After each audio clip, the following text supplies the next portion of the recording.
ব্যান্ডেলে যারা আছেন অসংখ্য ভক্তবৃন্দকে আমার নববর্ষের প্রাক্কালে প্রীতি, শুভেচ্ছা ও ভালোবাসা জানিয়ে সংক্ষেপে দু চারটে কথা বলব।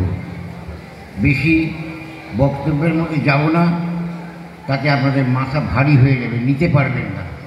বিশেষ করে ঠাকুর বলে দিয়েছিলেন আমার কথাগুলো সাজায়ে গুছায়ে খুব অল্প সময়ের মধ্যে মানুষের কাছে হাজির করবেন। আজকে এই যে বর্তমান একবিংশ শতাব্দী যেখানে আমরা বসবাস করছি, এখানে মানুষ খুব বাস্তববাদী। গান বাজনা হলে অনেক লোক জড়ো হয়ে যায়, কিন্তু বক্তৃতা বললে মানুষ শুনতে চায় না। এটা খুব অপ্রিয় সত্য কথা, তাই কিন্তু এত হইচই হচ্ছে। কিন্তু এখানে নাচ গান হলে এখন সব বন্ধ হয়ে যেত। তা সে যাই হোক, সংক্ষেপে দু চারটে কথা বলছি কেন আমরা সদ্গুরুকে নিজের জীবনে লাভ করব। কারণ এখনকার দিনের মানুষ দৈনন্দিন জীবনের লাভ ক্ষতির হিসেবের উপর দাঁড়িয়ে সব কিছু বিচার বিবেচনা করে। সদ্গুরুকে লাভ করতে আমাদের কেন হবে, সেই প্রশ্নের উত্তর কিন্তু এখান থেকে আমাদের কাউকে বলার দরকার নেই। কারণ আপনারা যারা এখানে উপস্থিত আছেন বা যারা নেই, তারা প্রত্যেকেই কিন্তু তাদের প্রত্যেকের দৈনন্দিন জীবনযাত্রা দিয়ে নিজেরা প্রমাণ করে দেন যে গুরুকরণ কেন করা দরকার। কি করে প্রমাণ করেন? সকালবেলায় ছেলেকে স্কুলে পাঠিয়ে দেন, কার কাছে পাঠিয়ে দেন? এমনকি কোনো মানুষজন যারা তাকে নির্দিষ্ট শিক্ষায় শিক্ষিত করবে। তাই এই যে শিক্ষায় যিনি শিক্ষিত করবেন তাকে আমরা কি বলি? শিক্ষাগুরু। কই আমাদের কাউকে তো বোঝাতে হয়নি কেন ওই বাচ্চাটার জন্য শিক্ষাগুরু করব, বলতে হয়নি। আমার আচরণ দিয়ে, আমার জন্মগত অভ্যাস দিয়ে আমি বুঝে গেছি আমার গুরুকরণ কেন করতে হবে।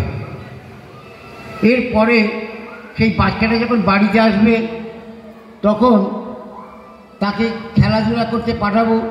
সেখানে আবার আরেকজন ট্রেনার থাকবেন, তিনি তাকে কি করে দক্ষতার সঙ্গে ওই খেলাধুলা করতে হয় তার উপদেশগুলো দেবেন।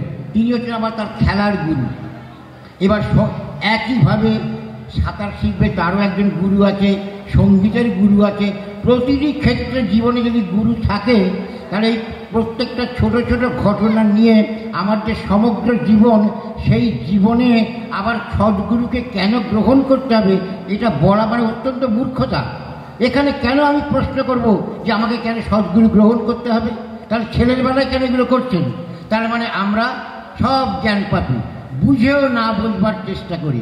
তার কারণ সদ্গুরুকে গ্রহণ করতে গেলে আমার দৈনন্দিন জীবনে অনেক চাল চলন, আচার ব্যবহার, বৃত্তিমুখী যে চলনগুলো, সেগুলোকে সংযত করতে হয়। সেখানে কিন্তু আমাকে লাগাম ছাড়া হতেই হবে। তাই আমি এই ধরনের অবান্তর প্রশ্ন করে আমার সামনে যারা থাকেন, যারা আমাকে ঠাকুরের দীক্ষা নেবার জন্য উদ্বুদ্ধ করেন, তাদের আমরা বিভ্রান্ত করি। কিন্তু এই বিভ্রান্তি করে আমি কি করছি? আমি নিজেই বিভ্রান্ত হচ্ছি, নিজেই একটা উদ্ভ্রান্তের মতো আমার জীবন চলনাকে চালাচ্ছি। সেই জন্য অত কথা না বলে সোজা কথায় আসুন। আগে ব্যক্তিগতভাবে চিন্তা করুন, আপনি আপনার জীবনে কি চান? সুশৃঙ্খল জীবন চান না বিশৃঙ্খল একটা জীবনকে যাপন করতে চান? আপনি কি চান ছেলে মেয়ের শ্রদ্ধা, ভক্তি, ভালোবাসা না ঘৃণা? আগে সেটা চিন্তা করুন। আপনার স্ত্রীর ভক্তি, ভালোবাসা এগুলো চান কিনা? যদি এগুলো চান তাহলে আপনাকে আমাকে প্রত্যেককে সুনিয়ন্ত্রিত জীবনযাপন করতেই হবে। অতীতের কথা ছেড়ে দিন, আমি ওই বক্তব্যে যাব না। কারণ ওগুলো নিলে এখানে যারা বসে আছে আমাদের মধ্যে একটা কুট কাচারি শুরু করে দেন। দাদা আপনি কি করে প্রমাণ করবেন অমুকে ভগবান, অমুকে সদ্গুরু? আমার দরকার নেই।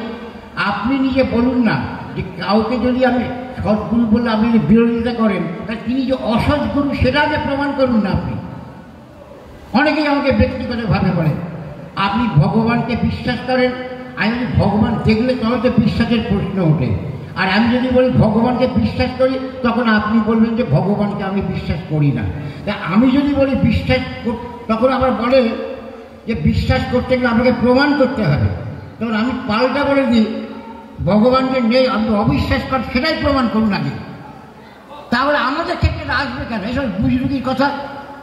তাই ওসব কথা না বলে, ওই সময়টা কুটকাছালি না করে, ব্যক্তিগত জীবনটাকে যদি আমি সুকেন্দ্রিক করতে চাই, আমার জীবনের কেন্দ্রে একজন কাউকে দরকার যে আমার সারা জীবনের জীবন পরিধিটাকে নিটোল সুন্দর করে তুলবে। যারা বলেন সদ্গুরুকে কেন গ্রহণ করব, জীবনের কেন্দ্রে তাকে রাখবো কেন, তাকে শুধু একটা কথাই বলবো, আপনি সোজা আপনার ছোট্ট বাচ্চা ছেলেটার কাছে যান, ওকে গিয়ে বলুন, জিজ্ঞাসা করুন, হয়তো আপনি করেছেন ভুলে গেছেন, যে হ্যাঁ রে তুই তো অঙ্ক করিস, তাহলে সে বলে হ্যাঁ করি। তাই অঙ্ক যে করিস, অঙ্কতে বৃত্ত আঁকতে পারিস, হয়তো সে বলে হ্যাঁ বাবা পারি। কী করে আঁকিস, তবে সে আপনাকে শিখিয়ে দেবে। দুটো একটা কম্পাস আছে, কাঁটা কম্পাস, একটা কাঁটা, আর আরেক দিকে একটা পেন্সিল বা চক থাকে।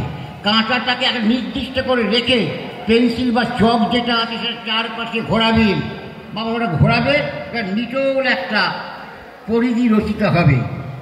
আর যদি বাবা তুমি কেন্দ্র থেকে ছুটো হও, তাহলে পরিধিটা কিন্তু আর যেখান থেকে শুরু করেছিলে সেখানে আবার এসে মিলিত হবে না। তাহলে যে আপনার ছোট্ট ছেলেটা বাবাকে বোঝাতে পারে, একটা সুকেন্দ্রিক হলে একটা নিটোল পরিধি রচনা করা যায়, তাহলে সেই বাবা কেন বুঝবে না যে গুরুকেন্দ্রিক হলে আমার পুরো জীবনটা একটা নিটোল সুন্দর জীবনে পরিণত হবে। এটা না বলেই তো মূর্খামি। আর এই নিয়ে বেশি কথা বলা আমাদের কারোরই কোনো প্রয়োজন নেই। যদি মনে করে থাকেন আপনার জীবনকে সুন্দর সার্থক করে তুলবেন, তাহলে আপনি সদ্গুরুকে গ্রহণ করবেন। আর যদি মনে করেন একটা উচ্ছৃঙ্খল উদ্দাম জীবনযাপন করবেন, যা ইচ্ছে তাই করবেন এবং পরিণতিতে ধ্বংসপ্রাপ্ত হবেন, তাহলে আপনার সদ্গুরু গ্রহণ করবার কোনো প্রয়োজন নেই। Choice is yours. তাই আজকে আপনারা শুধু চিন্তা করুন সদ্গুরু গ্রহণ করবেন কি করবেন না। জয় গুরু।